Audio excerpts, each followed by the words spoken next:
Good morning, ladies and gentlemen. It is time again. I'll be picking up today at the beginning of Chapter 3, Stone-Faced Ghost. You'll notice I do that every video. I don't know why.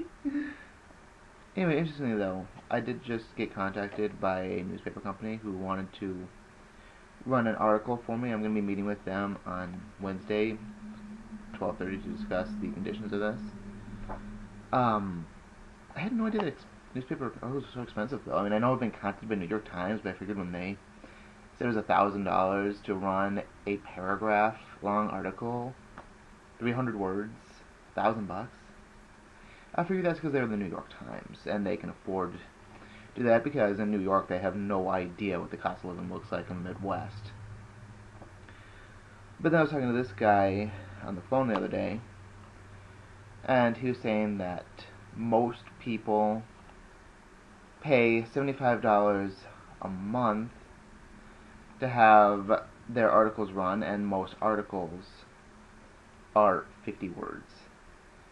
So 75 times 12, if you're running a continuous article, that does kind of get up there, doesn't it? That is about $1,000 bucks. But then again, that's a month versus a year, so hardly a fair comparison. I'm just rambling at this point, so I'm going to stop wasting your time and actually start reading. Thank you. Chapter 3 begins on page 39. Unless he smashed open boxes in the storeroom with great proficiency, digging around finding only mountains of useless stuff like books, soap products, car parts. One sad, lonely trash watches them with some interest. Snake, Jacob, and Spooky argue amongst themselves, trying to grasp the situation, while Larry sits himself unenthusiastically. Trash approaches Elle. "You don't talk much, do you?" she says in a wary tone. "No." Elle answers simply, focused on his work. "Talk is meaningless." "So what's important then?" "The SOP." Elle pulls a stuffed animal from the box and hands it to her after staring at it a moment. "SOP? What's SOP?" "The standard operating procedure." Elle picks up a hunter's bow and nods approvingly. "Are you a soldier?" Tress asks, trying to understand the enigmatic man. I'm incognito. A ghost. I have no birth certificate, no social security number, no credit cards or bank accounts. My image is sculpted to leave no impression. I am Fagawi, the term his father had used to describe something that is unseen. Elle explains. "How can that happen to somebody?" I was my father's shadow. I walked his walk and I learned to talk his talk. My father was the same as him. "You must have really loved your father." Elle stops his work for a moment. "You're really annoying, you know that?" he thinks to himself, remembering his father and of course, I hate it when I do this. Remembering his father. In the course of his father's work as an old-world gangster,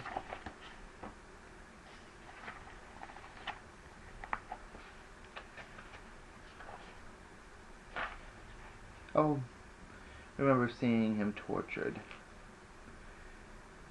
Here in the situation they are in, he's reminded of constant streams of shadowy company and the cold calculated deals that accompanied his father.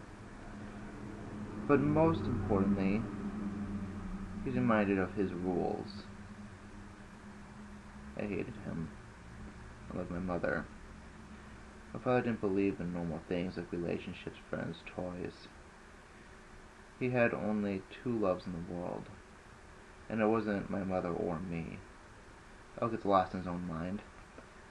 My father's dance partners were his work and his partner. He taught me everything: his work, his fighting skills, how to drive, the value of faith, There are only two things you can trust in life: yourself and your shotgun. Al looks to Latchkey. Any man alone is a man simply waiting for death, but two with absolute trust in each other can fend off most any army. Trash smiles lustfully. You're cute, she says, grinning. Irritated by the young woman's attention, Elle slams down the box lid and pivots to face her. Pointing sternly, says, "You are a teenager suffering from Cinderella syndrome, which is sad, but is in fact for 1 in 50 women. I have my share of difficulties in life, and one of them is solidarity. But I can't imagine your pain, and I would enjoy you not dragging me into your own private hell." Cinderella syndrome? The inability to control one's sex urge, or command one's own mating drive. Trash seems cut by Elle's words. She crosses the room to isolate herself rather than listen to further verbal abuse. Elle watches as she puts a comforting hand on Trash's shoulder as she passes, and she pats his hand as she continues on her way. Elle gives Lusty a cold glance as if to remind him of the mission. Lusty shakes his head disapprovingly before the men continue to work in silence. After finishing his search, Elle makes his way to Lusty's side. "What do you have?" Lusty draws 2 custom blacktails with folding blade attachments, fully loaded with 15 rounds each. Pointing to the box's label, "Andy's Guns and Survivor's Gear." Elle nods his approval. That's probably been in approval. The bald man opens the box and looks to the group. "Who has combat training amongst you?" he demands as he starts to distribute a small arsenal. Blair and Snake are provided with ammo to reload their guns. Elle gives Trash and Spooky a pair of 9mm, and Jacob is provided with a pump-action shotgun and half a box of shells. In the basement, Pistol cracks open a door. You know what? I'm at 7.5 minutes. I don't know if I want to continue. I'm going to continue on page 41. Let's call that good.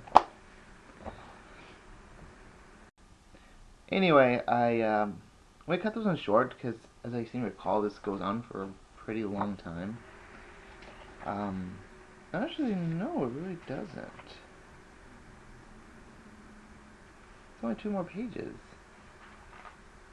I don't know if I could read it in 2 minutes, though, and I need to keep this video under 10.